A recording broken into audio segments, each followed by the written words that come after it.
नमस्कार। आज मैं कक्षा 12वीं अनुवाद हिंदी में पाठ है 10 और ये गद्य पाठ का है। पाठ का नाम है भय। इसके लेखक है रामचंद्र शुक्ल। तो उनका सबसे पहले हम पाठ पढ़ने से पहले लेखक का परिचय पढ़ते हैं। तो इनका जन्म हुआ था 1884 ईस्वी में और मृत्यु 1941 ईस्वी में। अब विस्तार से इनका जीवन परिचय इस प्रकार से है कि आचार्य रामचंद्र शुक्ल का जन्म 1884 ईस्वी में हुआ था। आचार्य शुक्ल हिंदी साहित्य के श्रेष्ठ गद्यकार माने जाते थे। उनका हिंदी साहित्य का इतिहास अत्यंत प्रामाणिक माना जाता है। हिंदी शब्द सागर, ब्रह्मन गीत, सार, जायसी ग्रंथावली, तुलसी साहित्य आदि विविध ग्रंथों के कार्य उन्होंने क्या किया था, संपादन भी किया था। हिंदी की सैद्धांतिक समीक्षा के मानदंडों की स्थापना के संदर्भ में शुक्ल जी का अप्रिय योगदान रहा है। वे आलोचक और वे विचारक भी, वे प्रमुख रूप से आलोचक और विचारक भी माने जाते थे। और 1904 ईस्वी से उनके निबंध है। सबसे पहले 1941 में सरस्वती और आनंद कादम्बिनी आदि प्रमुख पत्रिकाओं को वे छापते रहे हैं। प्रौढ़ निबंधों का संग्रह चिंतामणि भाग 1 व 2 प्रकाशित हुआ था। चिंतामणि भाग पर उन्हें मंगला प्रसाद क्या मिला था, पुरस्कार भी उनको मिला था। उत्साह, करुणा, क्रोध और श्रद्धा, भक्ति, लज्जा और ग्लानि, लोभ और वृत्ति, घृणा और भय आदि मनोविकारों से संबंधित निबंधों में उनके मन और बुद्धि का अद्भुत सामंजस्य दिखाई देता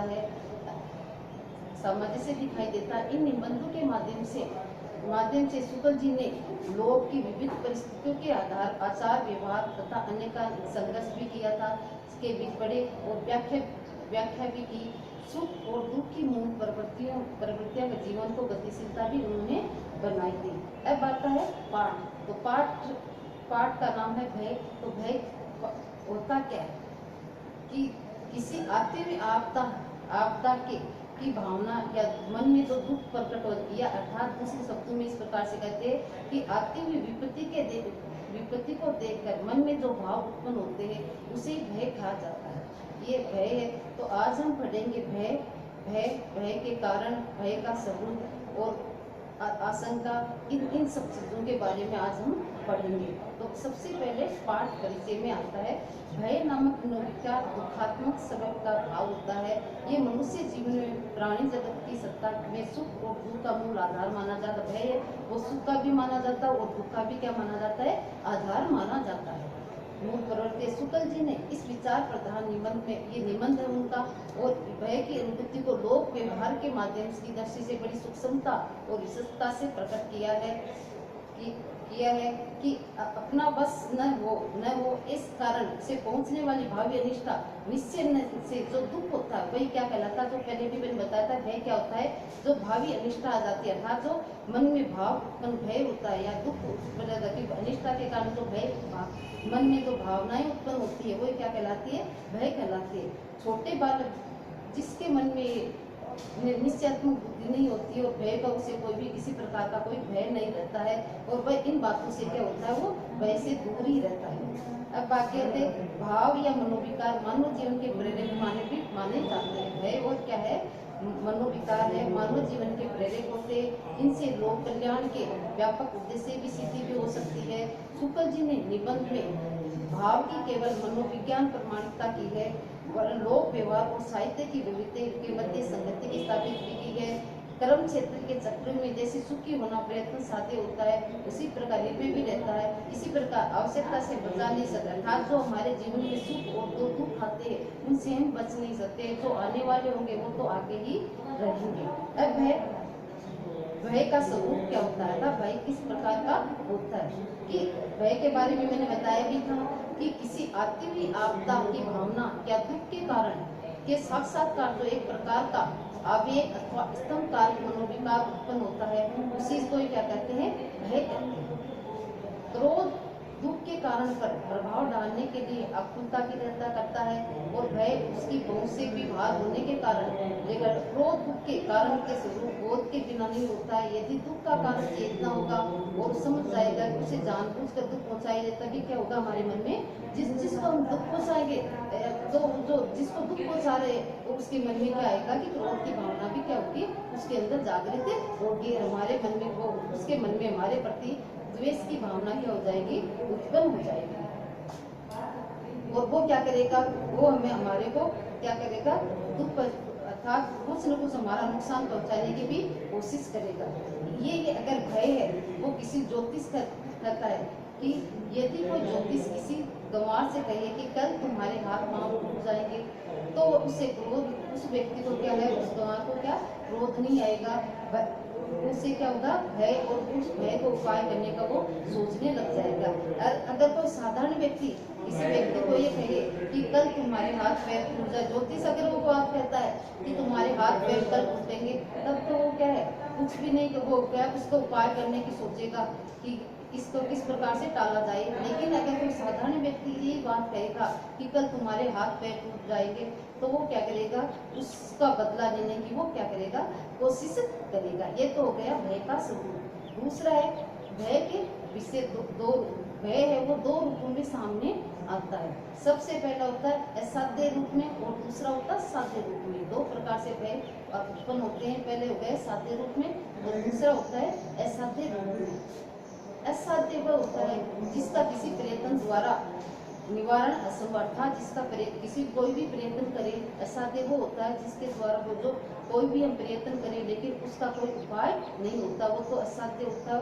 और साध्य वो होता है जिसका हम किसी न किसी प्रकार के कोशिश करके उसका निवारण किया जा सकता है। इस प्रकार भय के दो रूप सामने आता है, पहला है साध्य और दूसरा होता है असाध्य। साध्य वो होता है जिसका हम क्या कर सकते हैं, उपाय कर सकते हैं, और असाध्य वो होता है जिसका किसी प्रकार से कोई उपाय नहीं किया जाता। ये भय के दो रूप हमारे सामने आते हैं।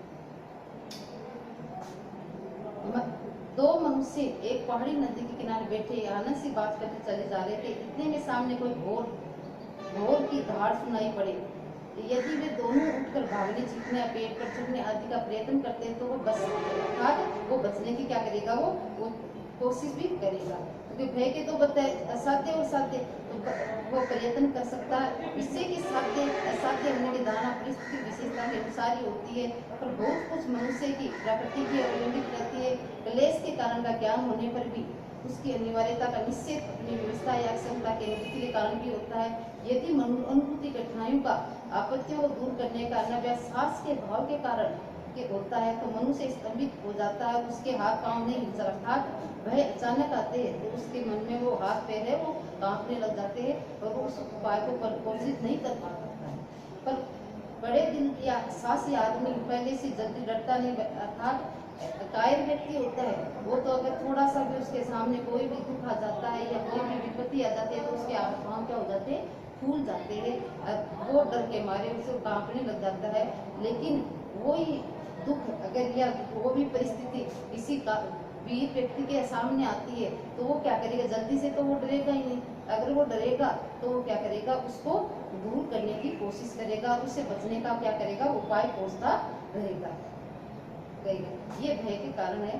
जब भय स्वभावगत हो जाता है अर्थात उसकी आदत पड़ जाती है तो वह कायरता का वीरता भी कहलाता है। कायर व्यक्ति क्या होता है कि जो भय होता है वो डरता रहता है तो वो व्यक्ति क्या हो जाता है, फिर धीरे धीरे वो स्वभाव के उसके अनुरूप व्यक्ति होता है, उसके अनुरूप डाल लेता है और वो व्यक्ति किस नाम से जाना जाता है, कायर के नाम से जाना जाता है, वो डरपोक बन जाता है। और ये व्यक्ति में सबसे बड़ा दोष भी माना जाता है, व्यक्ति का सबसे बड़ा दोष। और अगर ये भावना स्त्रियों में होती है तो उस स्त्री को कायर नहीं खा सकता, क्योंकि स्त्रियों में भय होना एक लज्जा की भावना होती है। और मनुष्य में अगर इस प्रकार की भावनाएं उत्पन्न होती है तो वो व्यक्ति क्या कहलाता है, कायर कहलाता है। ऐसा जान पड़ता है पुराने जमाने पुरुषों से न डरने को है तो वीरता के सहयोग क्लेश सहने की आवश्यकता भी पड़ती है। उसकी भक्ति का विश्वास प्रदान होता है। मातृ का सम्मान करने से भागने का अभिप्राय ये नहीं होता कि भागने वाले शारीरिक पीड़ा नहीं सह सकता है, तभी अपनी भक्ति के द्वारा उस पीड़ा से अपनी भक्ति पर विश्वास नहीं रखता है।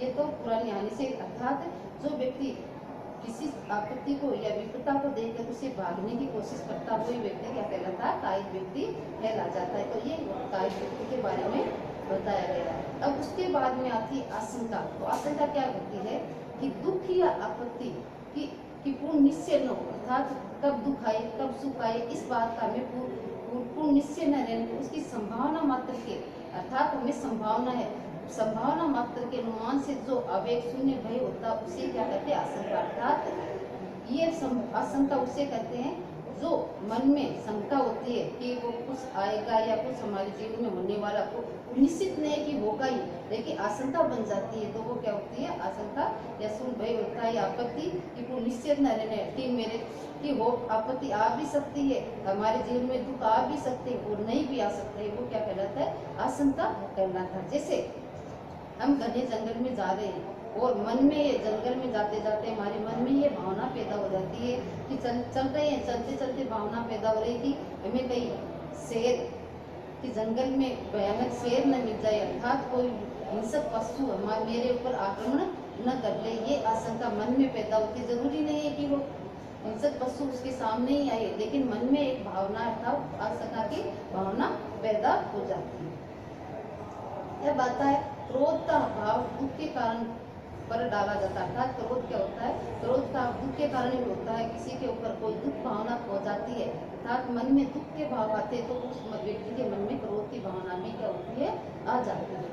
इससे उनके दुख द्वारा उसका दुख का निवारण यदि होता तो सब उनके बहुत दिनों के लिए भी होता है, अर्थात अगर उस दुख को निवारण किया जाए तो वे कुछ दिनों के लिए किया जा सकता है। भय के द्वारा बहुत सी अवस्थाओं में ये बात नहीं हो सकती है। ऐसे संज्ञान प्राणी के बीच जिनमें भाव और भाव बहुत संचित होता है, इसलिए प्राणी को क्या करना चाहिए? भय से बचने की तो क्या करनी चाहिए? कोशिश भी करनी चाहिए, उसके उपाय भी हमें खोजने चाहिए।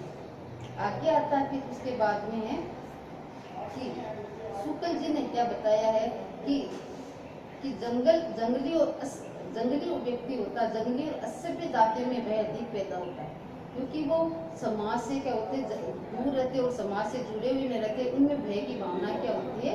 असभ्य, जो बिल्कुल असभ्य होते, अर्थात किसी प्रकार की बहुत कम सभ्यता रहती है वो, और जंगली वो कि उनका आपस में लोगों से संपर्क नहीं होता, उनमें अधिक भावनाएं अर्थात उनमें अधिक रहती है, जिससे वह भयभीत हो सकते हैं, उसी को वे श्रेष्ठ मानते हैं, उसी की क्या पूजा भी वो करते हैं। जिनके मन में भावनाएं आ जाती है, क्योंकि वो समाज के संपर्क में तो रहते नहीं, पढ़े लिखे होते नहीं है, इसलिए उनके मन में जिसके प्रति भावना या पूजा की भावना आ जाती है, उसी की वो क्या करने लग जाते हैं? पूजा करने लग जाए। उसके देवी देवता भय के प्रभाव से कल्पित होते हैं, किसी आपत्ति या दुख से बचे रहने के लिए वे अधिकतर उसी के क्या करते हैं? उनके पास कुछ और साधन तो रहते नहीं है, जो जंगली और असभ्य मनुष्य होते, और भय के कारण ही वो देव देवताओं की पूजा भी करते हैं, और उन देव देवताओं के द्वारा उनके जीवन में जो भी कष्ट आते उसको निवारण करने की वो क्या करते हैं? कोशिश भी वो करते उसकी पूजा भी वो करते हैं। भय और भय के कारक का सम्मान असभ्यता के लक्षण, अशिक्षित होने के कारण अधिकांश भारतवासी भी भय के उपासक भी बन गए, अर्थात उस केवल जंगली और असभ्य व्यक्ति नहीं होते, कुछ ऐसे जो अशिक्षित व्यक्ति होते हैं, हमारे समाज में भी जो अशिक्षित व्यक्ति होते वो भी भय से बचने के लिए कई प्रकार के वो क्या करते हैं? उपाय खोजते रहते हैं, जिस प्रकार कि कोई मेरे सामने विपत्ति नहीं आ जाए, मेरे जीवन में कोई दुख नहीं आ जाए, और उस दुख को दूर करने के लिए, उसके भय को दूर करने के लिए वो कई प्रकार के उपाय खोजने की कोशिश वो करता, या किसी दबाव में आकर भी वो उस चीज को मानने के लिए मजबूर भी हो जाता है।